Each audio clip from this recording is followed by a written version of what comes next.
ETF index mutual funds నేర్చుకుని stock మార్కెట్లో రాణించాలనుకుంటున్నారా? వెంటనే ఈ నెంబర్కి కాల్ చేయండి. నమస్తే. ప్రస్తుతం మనతో పాటు స్టూడియోలో ప్రముఖ ఆధ్యాత్మికవేత్త అనంతరామ శర్మ గురువు గారు ఉన్నారు. వీరితో ఈరోజు కొన్ని విషయాల గురించి మనం చర్చిద్దాం. గురుగారు నమస్కారం. నమస్కారం. గురుగారు, మనకి ఇప్పుడు నాగుల చవితి చేస్తాం కార్తీక మాసంలో. దానికి ఉన్న ప్రాధాన్యత ఏంటంటారు?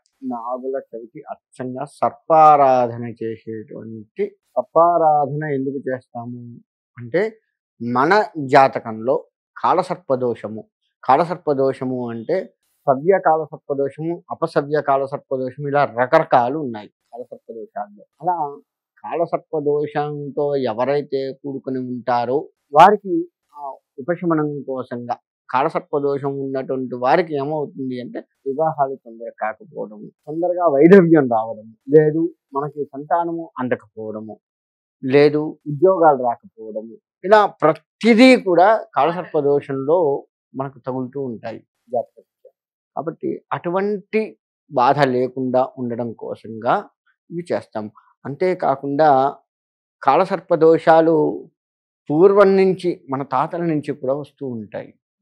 జాతకరీత్యా తెలుస్తుంది. అవి తెలుసుకుని చేయడం. ఈ జన్మలో మనము తెలిసి తెలియక పామును చంపుతాం. ఇంట్లోకి రాగానే పాము వచ్చింది అనగానే చంపేస్తాం మనం. అది కూడా దోషం కిందనే మనకి. అదే కాకుండా ఎక్కువ కనిపించవు కానీ అప్పట్లో బాగా అయితే బాగా పొలాల్లోంచి వచ్చేవి కాబట్టి ఇప్పటికీ కనపడతాయి ఉంటాయి. అవును, పొలాలనే కాదు, ఇప్పుడు హైదరాబాదే తీసుకుందాము. హైదరాబాద్ తీసుకుంటే పొలాలన్నీ ఇల్లు చేసాము, వాటి స్థావరాలన్నీ కూలగొట్టి ఇండ్లు కట్టాము. అవి ఎక్కడికి వెళ్ళాలి? ఇక్కడికే రావాలి, మన దగ్గరికే రావాలి. వాటికి స్థలం లేకుండా చేస్తున్నప్పుడు మన స్థలంలోకి అవి వస్తాయి. అది కాబట్టి అలా. అంతేకాకుండా చనిపోయినటువంటి పాము నుంచి మనం బండి వెళ్ళడము, సైకిల్ వెళ్ళడము, లేకపోతే కార్లు ఇటువంటివి వెళ్ళడం కూడా చేస్తూ ఉంటాం.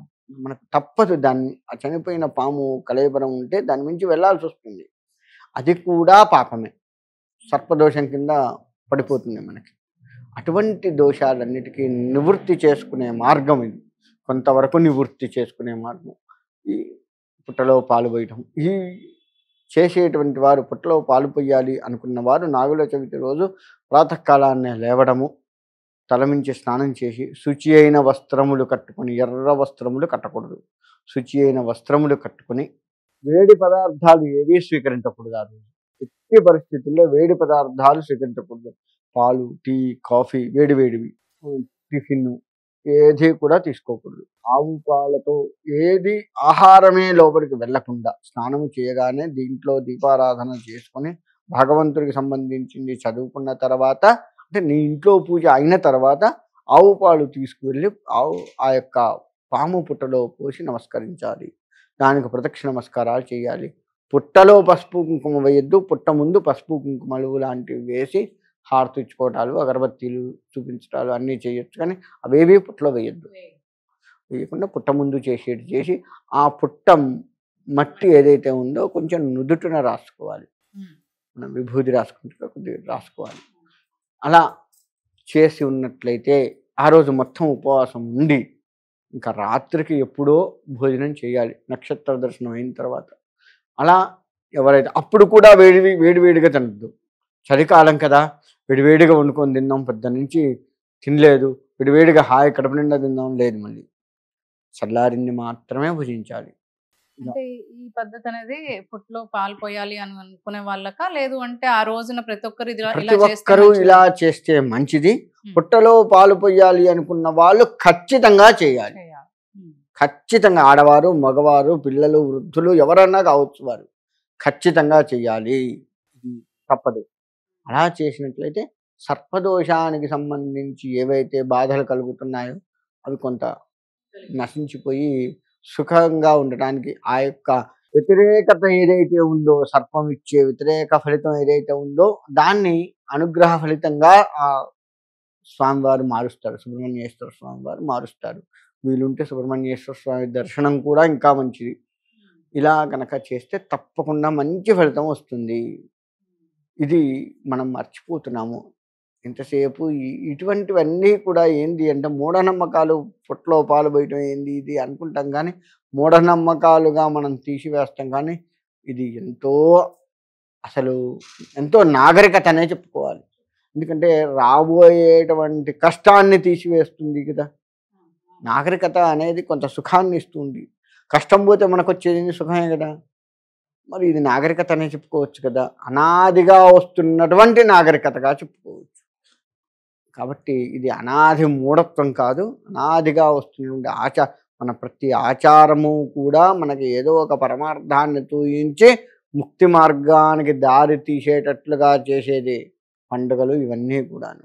అవి మనం మర్చిపోయి ఇవాళ మనం విర్రవీగుతున్నాం కానీ చాదస్తం అనుకుంటున్నాం కానీ కాదు. ఇలాంటివి ఏవో పెడితేనే కొంచెం జనాలు ఇంకా భక్తి మార్గంలోకి ఆసక్తికరంగా వెళ్ళి వాళ్ళకున్న భయంతో అయినా కష్టాన్ని కాస్త కొంతమంది మారుతారనే కదా. భయంతో అని చెప్పవచ్చు. కాకపోతే అజ్ఞానాన్ని వీడి తొలగించాలి. జ్ఞానంగా తయారవుతాము. భగవంతుడు ఉన్నాడు, వాడిని ఆశ్రయించాలి. వాడిని ఆశ్రయిస్తే మంచిది, కాస్త మనకు అన్ని రకాలుగా బాగుంటుంది. ఇవాళ మెడిటేషన్ అంటావు, మెడిటేషన్ మనం తపస్సు చేసుకున్నారు మహర్షుడు, అది మెడిటేషన్ కాదా? ఇవాళ కొత్తగా నీకు శ్వాస మీద ధ్యాస అని మెడిటేషన్ అని, పిరమిడ్ కింద మెడిటేషన్ అని, దానికి సపరేట్ ఛార్జ్ చేసి మరీ ఛార్జ్ చెల్లించి ఒక 40 రోజులు 30 రోజులు మనం వాళ్ళ దగ్గరికి వెళ్ళి కూర్చొని అవి నేర్చుకొని వస్తున్నాం. మరి తపస్సు చేసిందంతా ఇప్పుడా? మనం తపస్సు చేసింది కొన్ని యుగాల నుంచి చేస్తాం. అది మెడిటేషన్ రాదా? ఇవాళనే వచ్చిందా మెడిటేషన్? మనం దాన్ని గమనించక ఎలా చెయ్యాలో తెలుసుకోక చెయ్యక మనం ఇవాళ కొత్తగా స్కూళ్ళల్లోకి వెళ్తున్నాం, మెడిటేషన్ స్కూల్స్. కానీ ఇది తెలుసుకుని పెద్దవారి పరంపరగా మనం తెలుసుకుంటూ మనం ఇంట్లోనే చేస్తూ ఉంటే మెడిటేషన్ స్కూల్కి వెళ్ళాల్సిన అవసరం ఉండదు కదా. ఎంత మూఢనమ్మకమా? పోనీ కాదు కదా. మూఢనమ్మకం అయితే నువ్వు ఇవన్నీ ఎందుకు పెట్టుకున్నావు? ఎందుకు డబ్బులు చెల్లించి మరీ వెళ్తావు కదా. ప్రతిదీ కూడా మూఢనమ్మకంగా తీసేది. మన పండగ ఏది కూడా మూఢనమ్మకం కాదు. అనాదిగా వస్తున్న ఆచార సంప్రదాయాలు. నడవడానికి ఒక భగవంతుణ్ణి త్వరగా చేరుకోవటానికి ఒక మార్గం. త్వరగా చేరుకోవటం, భగవంతుణ్ణి చేరుకోవటం వేరు, త్వరగా చేరుకోవటం వేరు. షార్ట్ కట్ అంటాం కదా ఇంగ్లీష్ లో. అది రోజు చేసేదానికంటే కూడా ఈ రోజు చేస్తే ఫలితం ఎక్కువగా ఉండి భగవత్ అనుగ్రహం త్వరగా కలిగి మనకు దోషాలు ఏమన్నా పోయి సుఖంగా ఉంటాము. కాబట్టి సర్పదోషం కలిగినటువంటి వారు అత్యంత భక్తి శ్రద్ధలతో ఇప్పుడు నేను చెప్పిందంతా కూడా నువ్వు చేస్తే తప్పకుండా మంచి జరుగుతుంది. ధన్యవాదాలండి. మంచిదమ్మా, సింహాత్మ.